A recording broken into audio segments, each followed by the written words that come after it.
You're Superb back with another video, and I just got done checking out the brand new movie on Netflix called The Adam Project, starring Ryan Reynolds. This is directed by Sean Levy. I don't think I've recognized that name. I drawn a blank on who the younger kid is, but I gotta say straight up, the best part of this movie is the little kid, man. The kid that plays the younger version of Adam. So this is a time travel movie in a sense, where Ryan Reynolds' character, he's the older version of Adam, you know what I'm saying, and he's trying to go back in time to pretty much save his wife.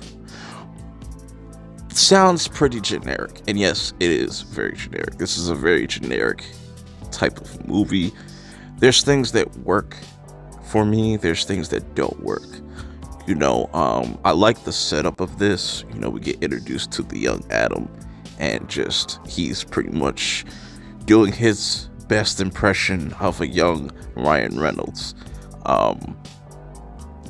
And then we get into the actual story where the younger Adam meets the older Adam, and you think to yourself, like, that definitely shouldn't happen, because that should change things, since this is a movie about time travel. But obviously there's really no rules to time travel in this movie. They try to explain it, but it just really doesn't make sense, and I think that's one of my issues with this movie. Another issue with this movie is just Ryan Reynolds and just the humor, because this feels like a wannabe MCU movie without any of the MCU characters. It just borrows a lot of that same humor that the MCU movies have.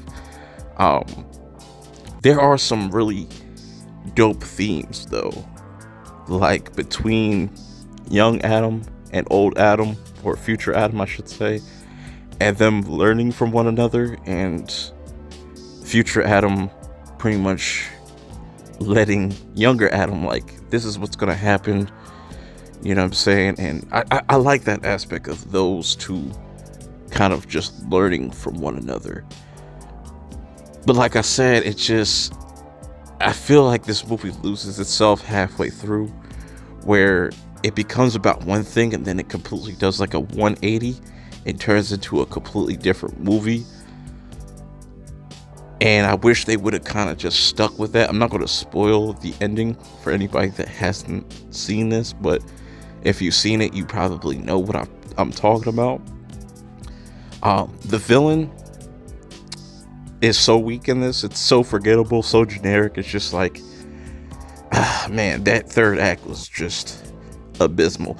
But I'll say there's one scene in the third act that really almost caught a tear from me. You know what I'm saying? Like I said, a lot of these characters kind of learn from one another and learn from their past mistakes, and probably going to affect them going forward into the future.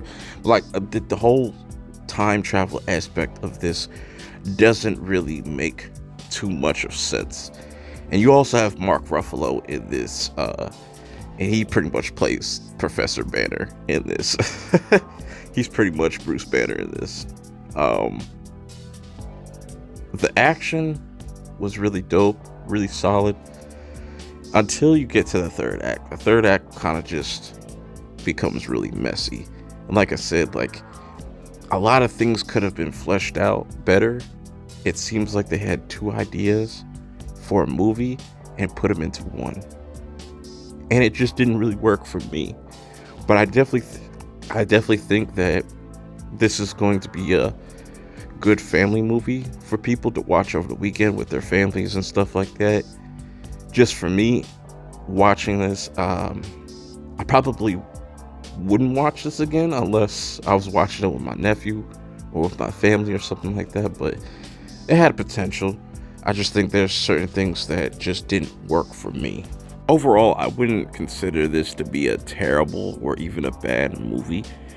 It's just kind of uneven on a lot of fronts. I think there's too much humor, where if they kind of scaled the humor back a little bit, and made it a more serious type of movie, I think you would have had something here. But let me know your thoughts about this movie in the comments below.